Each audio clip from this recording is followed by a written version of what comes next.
Le Barça est champion d'Espagne après sa victoire contre l'Espagnol Barcelone sur la pelouse de l'Espagnol Barcelone, 2-0. Et moi, j'applaudis. C'est entièrement mérité. Du début jusqu'à la fin, ce Barça-là a été cohérent, a été fantastique. Du très beau jeu. Pour moi, la meilleure équipe du monde. Et je tiens à rendre un vibrant hommage quand même. J'aimerais faire quand même 2 hommages déjà. Première chose, le coach Hansi Flick qui a métamorphosé cette équipe du Barça. Incroyable. Même 3 mêmes hommages. Parce qu'il y a aussi Yanis, enfin c'est pas un hommage mais c'est plutôt une info, qui de la chaîne Les Micros Parisiens, qui avait notamment prédit que le Barça allait être champion d'Espagne cette saison. Et donc, il faut le dire, Yanis a été un visionnaire sur ce coup. Voilà. Mais j'aimerais aussi rendre malheureusement cette fois-ci un vibrant hommage également aux victimes de ce qui s'est passé en dehors de ce match-là, puisqu'il y a un véhicule qui a foncé sur des supporters et d'après ce que j'ai pu comprendre, il y a 3 morts notamment et 10 blessés. Et à l'heure où je vous fais cette vidéo, peut-être que le bilan s'est alourdi depuis. Donc je rends un vibrant hommage à ces victimes et toutes mes pensées vont aux victimes ainsi qu'aux blessés et aux familles des blessés et aux familles des victimes. Voilà, un crime ignoble, cruel, dans ce monde très instable. Donc je voulais quand même rendre un vibrant hommage donc à ces personnes-là et à ces familles-là qui sont malheureusement détruites. Et franchement, il faut continuer à lutter contre ces fléaux-là, vraiment. Donc sinon, eh bien j'espère que vous allez bien. L'intro a été un peu longue, désolé, mais j'espère que vous allez bien. Moi ça va super. Donc aujourd'hui, on va parler donc de ce match durant lequel eh bien le Barça n'a pas été flamboyant comme à son habitude, mais je pense que là le plus important c'était de prendre les 3 points et surtout de gagner ce match, peu importe la manière. Moi je le pense, hein, je pense que c'est ça. Même si le Barça, ça a été très compliqué dans ce match, hein, parce que les meilleures occasions, surtout en première mi-temps, c'était du côté de l'Espagnol Barcelone. Et tu peux même, avant la fin de la première mi-temps, te retrouver avec 2 buts. Hein. Donc si tu n'as pas un bon Chesney qui a été pour moi très bon dans ce match, qui a fait des très bonnes parades, eh bien tu prends probablement 2-0. Hein. Il n'y aura pas de scandale. Donc heureusement pour le Barça que cela n'a pas été le cas. Puisque vraiment le Barça, j'ai trouvé en première mi-temps, que ce soit défensivement, ça passait bien trop facilement. Araujo, Christensen, c'est pas terrible, sachant ils ont jamais joué ensemble, hein, et c'est vrai qu'ils ont du mal avec la tactique du hors-jeu. Bah, tu l'as vu, hein. Beaucoup d'espace, ça passait bien trop facilement. Enfin, ça se projetait très rapidement. C'était très compliqué pour le Barça défensivement et même offensivement aussi, c'était pas non plus fameux. Que ce soit Lamine Yamal en première mi-temps, je tiens à préciser, hein, parce qu'en deuxième mi-temps, vous inquiétez pas, on va en parler. Mais première mi-temps, j'ai pas trouvé un très bon Lamine Yamal. Rafinha, on ne voyait pas non plus énormément. Et Lewandowski, malheureusement, ça n'a pas été un match abouti pour lui également aussi dans le jeu. Hein. Malheureusement, on l'a très peu vu. Donc, mis à part peut-être Pedri qui a été le joueur qu'on a plus vu, je dirais. De Jong aussi que j'ai bien aimé De Jong. Hein. De Jong d'ailleurs qui est revenu vraiment à son meilleur niveau. Et oui, peut-être aussi, bon, Gérard Martin, c'est quand même assez fébrile quand même. Hein. Gérard Martin, il fait quand même des bonnes choses, mais ça va. En fait, Christensen, par contre, j'ai quand même bien aimé. Il a quand même eu parfois des bonnes phases. Donc c'est pas non plus, on va dire mauvais. Moi je dirais c'est un peu mid. Mais bon, Araujo, c'est compliqué.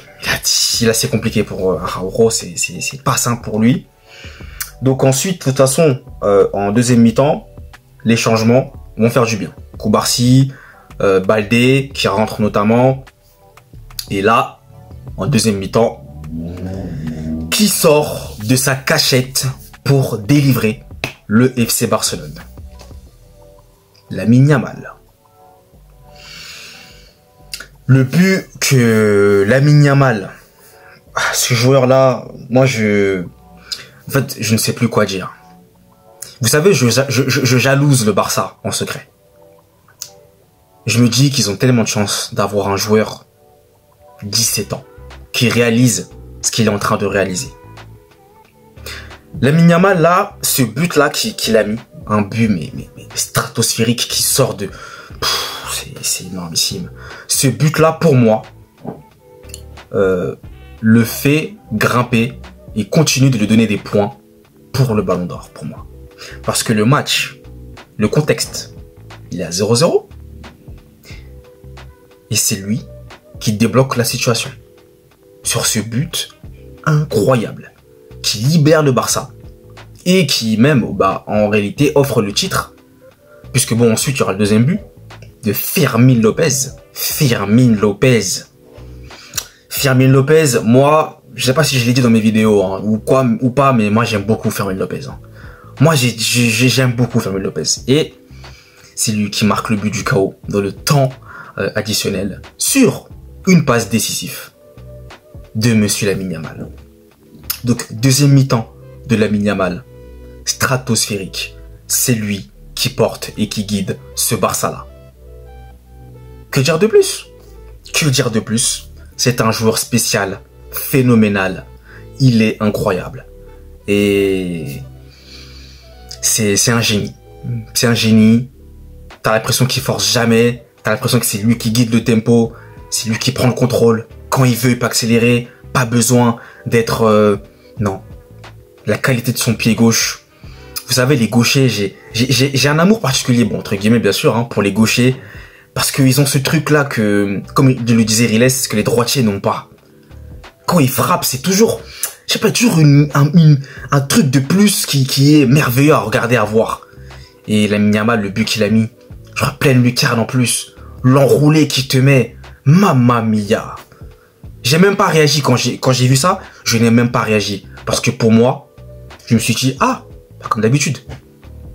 Vous vous rendez compte que je commence à même limite banaliser la normale, on commence à le banaliser. Ah non, Lamine Yamal... Parce que bon, maintenant, c'est vrai qu'il y a Dembélé aussi qui est en course, Rafinha, Pedri également. Mais moi, je suis désolé, Lamine Yamal, en termes d'impact, en termes le fait de marquer les esprits. Ah non, pour moi, Lamine, il faut lui donner son Ballon d'Or, hein, je suis désolé. C'est lui, double confrontation, demi-finale, qui porte le Barça. Classico, il marque, passeur décisif. Là encore sur ce match, il te marque, passeur décisif. Il marque trop de points. L'aspect décisif avec Lamine Yamal cette saison, mais c'est énorme. Énorme. Donc voilà. Et puis après, l'Espagnol Barcelone quand même a essayé de réagir. Hein. Dans les 10 dernières minutes, ils ont mis quand même la pression. Mais le Barça n'a pas craqué. Et il y a eu aussi un carton rouge là qui a été donné sur un joueur, pour un joueur plutôt hein, de l'Espagnol Barcelone qui est entièrement mérité. Hein. Carrera là, ou je ne sais pas qui donne un coup volontaire à Lamine Yamal. Pour moi, quand j'ai revu les images, pour moi c'était rouge. Il n'y avait pas de débat là-dessus. Hein. Donc voilà. Mais le Barça, champion d'Espagne, campeones comme on dit, je crois en espagnol. Donc un grand bravo, félicitations.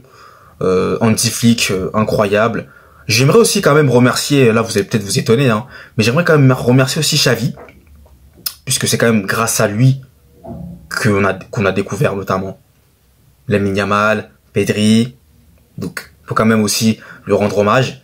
Mais le Barça mérite entièrement ce trophée hein, de champion. Triplé national en plus. Donc Super Coupe du Roi, Liga. Non, ça a été une saison de domination, de cohérence. Et voilà, il mérite. Donc un grand bravo à vous les Catalans. Profitez bien de cette victoire-là. Et puis, en tant que supporter madrilène, moi ce que je pourrais dire simplement, c'est à la saison prochaine qui pour moi risque d'être très intéressante. Voilà donc pour ce débrief. Donc dites-moi dans les commentaires ce que vous avez pensé de ce match. Dites-moi, lâchez-vous, n'hésitez pas. Et puis vous savez, on se retrouve très vite pour de nouvelles vidéos. Allez, peace!